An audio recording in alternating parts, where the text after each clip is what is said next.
Hei og velkommen til meg. I dag skal jeg brygge en Amber Ale, mer spesifikt en Hoppy Amber, som er et samarbeid mellom en hjemmebrygger fra Moss, Rusty Pig Breweries og ølbrygging.no.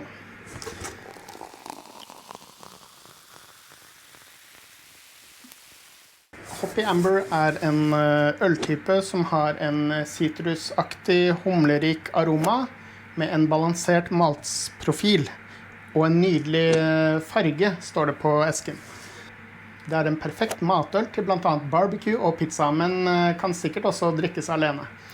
Det er ganske mye humle i den ølen her. Egentlig litt sånn IPA-aktig humle, og jeg elsker IPA. Så det her blir ordentlig spennende. I selve koken så skal vi ha en bitterhumle på 60 minutter, og så skal vi ha en aromahumle på 10 minutter, og så skal den tørrhumles etter 7 dager med 200 gram humle. Ene tørrhumletypen er en Citra, og den andre er noe som heter Sabro, som jeg aldri har brukt før. Begge humletypene gir en citrusaktig aroma, litt kanskje likt IPA som jeg nevnte tidligere, og er det noe jeg liker, så er det IPA. Jern jeg skal bruke i dette brygget er en Windsor British Style Ale jær, som også gir en citrusaktig aroma. Så jeg kunne kanskje like gjerne brygget en appelsin eller en mandarin, for her blir det citrus for alle penger. Nå har jeg fylt på vann, og vannet varmer seg både i skyllevannsvarmeren og i selve grainfaderen som jeg brygger på. Vi er nå på 66 grader, men skal opp til 68 før jeg heller i malten.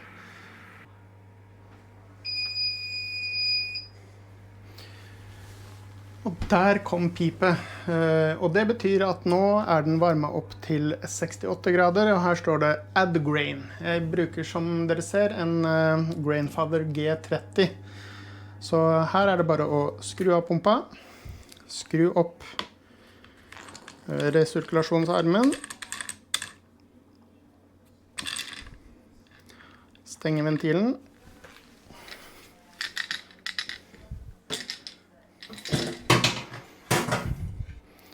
ta av lokket. Jeg har ikke noe rør oppi her, fordi jeg kjører en Grainfather G30 med versjon 3 maltrøret. Og det maltrøret, det har ikke noe rør som går i midten. Jeg synes det er litt enklere å jobbe i maltrøret når den ikke har dette røret som stikker opp i midten. Så da skal vi helle på malt. Støver ganske mye. Sånn er det. Sånn, heller på cirka halve posen og rører. Det er viktig å røre godt så du ikke får noen deigklumper.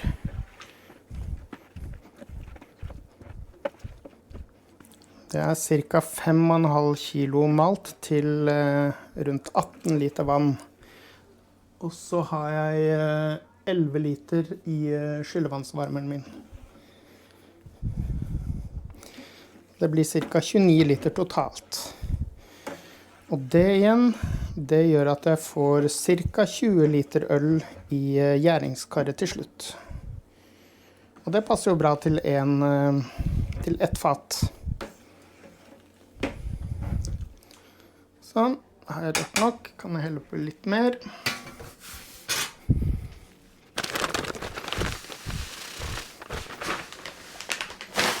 Tenker jeg vi rører litt til før vi tar opp i siste slant.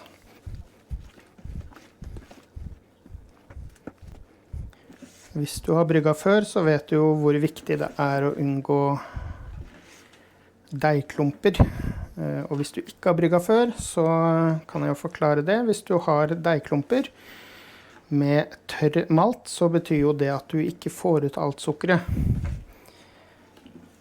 Da får du en mindre smaksrik og mindre alkoholsterk øl. Sånn. Så tenker jeg siste slump går oppi. Sånn. Da det egentlig bare å røre og røre og røre til man fornøyd. Sånn. Det tenker jeg bra. Da skal denne stå og meske i 2 timer. Oppskriften sier 1 time. Jeg liker å la den stå litt lenger. Da kan jeg trykke sett her. Da begynner den. Så skrur jeg av pumpa. Da setter jeg på lokket.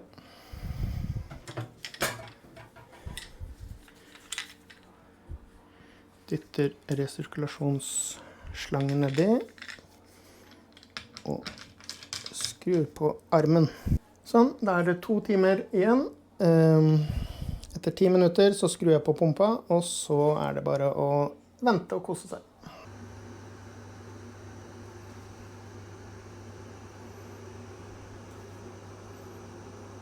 Ok, da meskeprosessen ferdig. Det har vært 2 timer med vanlig mesking og 15 minutter med utmesk på 78 grader.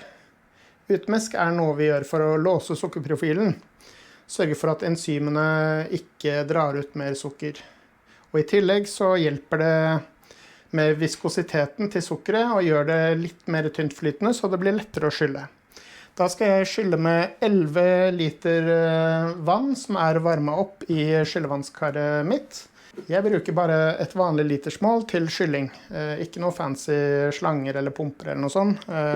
Det har jeg ikke kjøpt, og dette funker veldig bra. Så det første jeg gjør da, det å sørge for at pumpa av. Stenger krana, og så skrur jeg av resirkuleringsarmen. Sånn.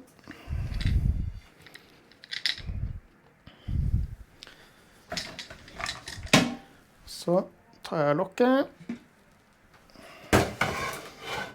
Og så må jeg få løftet opp maltrøret. Sørg for at den sitter godt, og så det bare å løfte.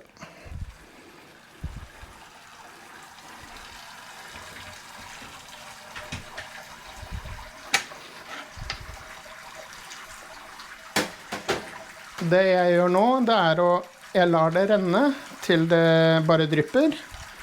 Og så bruker jeg egentlig bare denne til å skylle oppi. Jeg startet på 11 liter, nå har jeg 4 liter igjen å skylle. Så det egentlig bare å tappe 1 liter oppi maltrøret og gjenta.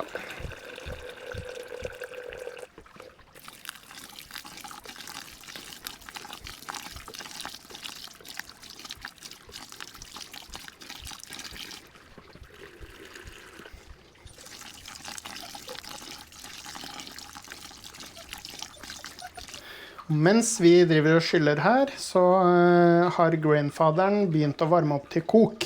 Nå det allerede 97 grader nedi der, så når jeg ferdig nå om 1 liter eller så skal jeg la det renne ordentlig av seg. Og da det rett før det begynner å koke. Og denne skal da koke i 60 minutter. Og der var det tomt.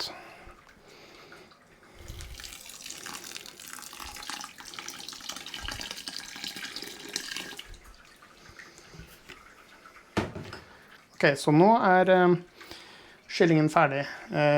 Skyllevannsvarmen min tom.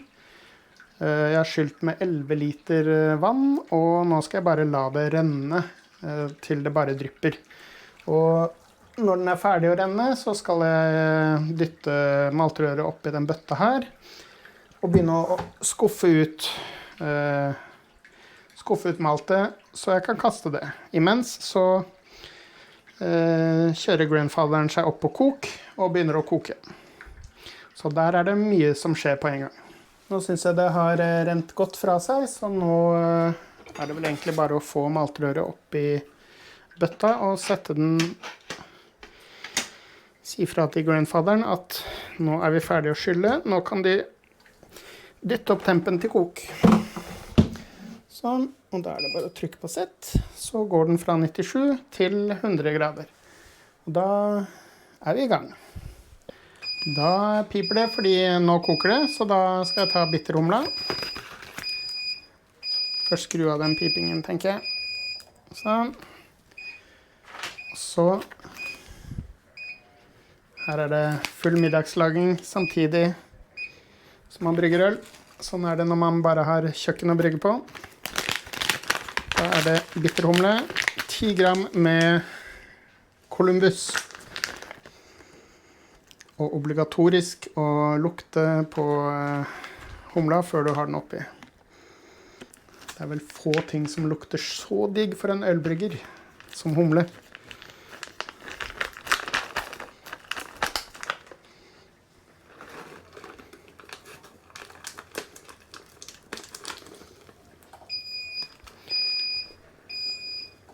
Sånn, da har jeg startet timeren. 60 minutter fra nå.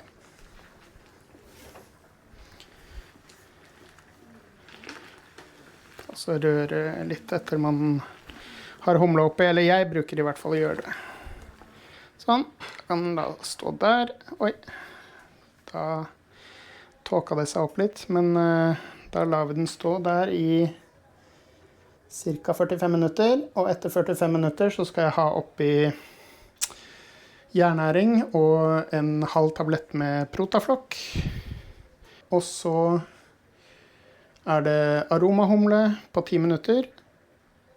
Og ja, det er schedulen i dag. Da er det ca. 10 minutter igjen av koketida. Nei, 7 minutter. Jeg har hatt oppi humla, 10 minutters humla.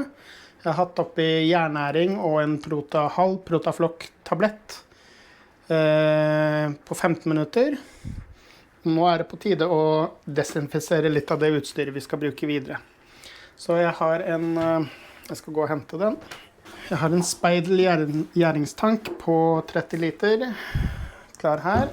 Og så har jeg litt utstyr til den, som jeg må sette til desinfeksjon. Sånn, og det er da Starsan i det vannet her. Jeg har også en tilt, en rød tilt som jeg skal bruke i dag. Og så har jeg den som jeg skal sette på toppen av Speidelen. Og så putter jeg tempproben ned her. Og dette blir jo da omtrent midt i ølet. Den må jeg også desinfisere. Skal vi se. Sånn. Så skal jeg ta en liten sample for å måle OG, Original Gravity. Så da må jeg desinfisere den nå. Da dytter jeg den ned i ølet, eller vørteren. Og tar en liten sample derfra. Og imens så tar jeg med en liten slurk med øl.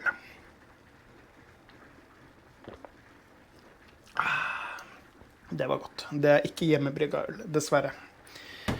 Jeg er tom, og det prøver jeg å gjøre noe med her. Skal vi se. Nå er det 5 minutter igjen. Da må jeg også gjøre klar motstrømskjøleren. Så her har jeg da litt Gardena-opplegg til det, som går inn. Der. Skal jeg flytte hele riggen min. Den har jeg satt på en blomsterpotteplattform med hjul. Funker veldig greit. Så må jeg ha lokket. Hvor har jeg det? De siste par minuttene så skal jeg kjøre litt varm vørter igjennom. Jeg kan ta en liten sample før jeg gjør det. For å måle OG. Nå har jeg jo tilt, men jeg stoler ikke helt på målingene fra tilten. Så da tar jeg en liten sample herfra. Sånn.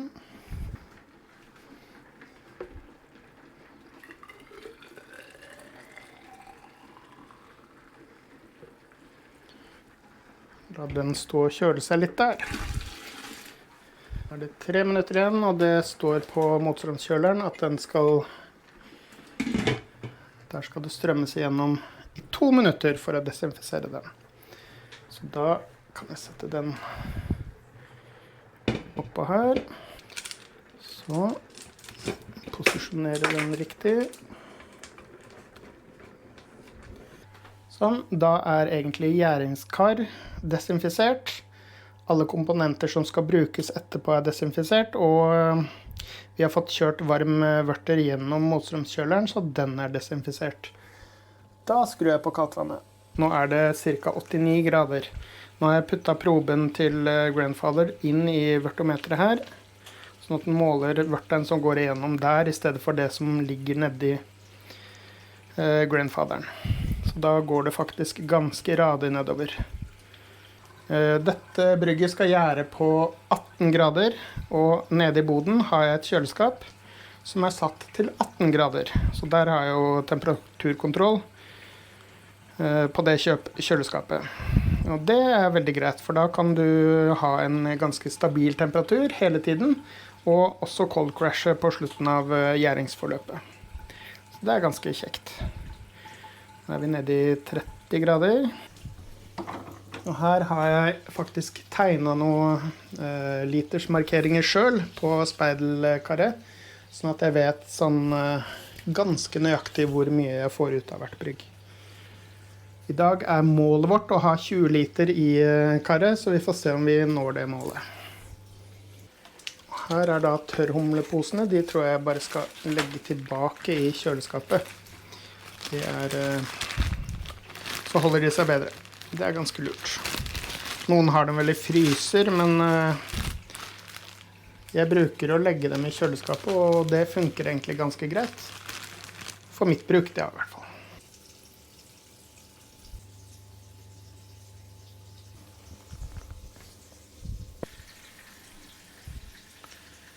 Da har jeg tatt en liten OG-måling her, og det ser ut som 10,49, 10,50, og ifølge, det er 56 grader oppi her nå, så ifølge Brewfather så er det en OG på ca. 10,64. Litt høyere enn oppskriften sier, men nå mesket jeg jo i 2 timer i stedet for 1 time, så det blir sikkert bra. Og her begynner vi også egentlig å nærme oss målet. Nå er det nesten 20 liter, og nå hører jeg at det begynner å surkle litt i Grandfatheren, så da må jeg også tilte den litt på siden, så jeg får ut det siste. Så når vi sikkert målet på 20 liter her i dag. Da tar jeg egentlig bare og tilter den litt på siden her. Så jeg får ut det absolutt siste. Vi ligger jo uansett nesten på 20 liter her nå. Så jeg er ganske fornøyd med det. Sånn. Der tror jeg at jeg skrur av pumpa. Skrur av vannet. Og så er det å pitche gjær. 20,5 liter. Det er jeg fornøyd med. Da skal jeg pitche gjær. 2 pakker med Windsor British Style Ale Yeast. Liten dipp i Starsan på både saks og gjærpakker. Så er det bare å pitche gjæren.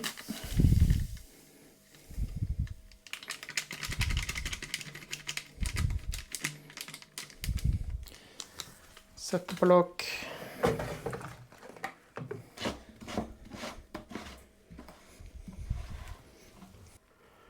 Så er det den.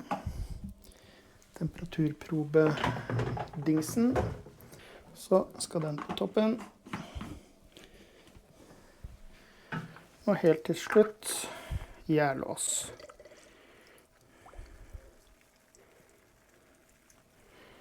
Sånn. Da var bryggedagen ferdig. Jeg har fått 20,5 liter vørter. Som blir 20 liter deilig Hoppy Amber. Og hvis du har smakt denne her før, så håper jeg du kan gi meg litt tips og hint om hvordan den smaker. Skriv gjerne en liten kommentar. Det som gjenstår nå, det er å få gjæringskaret ned i kjøleskapet nede. Gjæringsskapet mitt. Og få rydda og vaska litt. Det er jo den kjedelige delen av ølbrygging, men når du får så mye deilig øl, så gjør ikke det noe. Takk for at du så på i dag, og hvis du likte videoen, så gi den gjerne en tommel opp. Og så håper jeg vi ses i neste video. Ha det bra!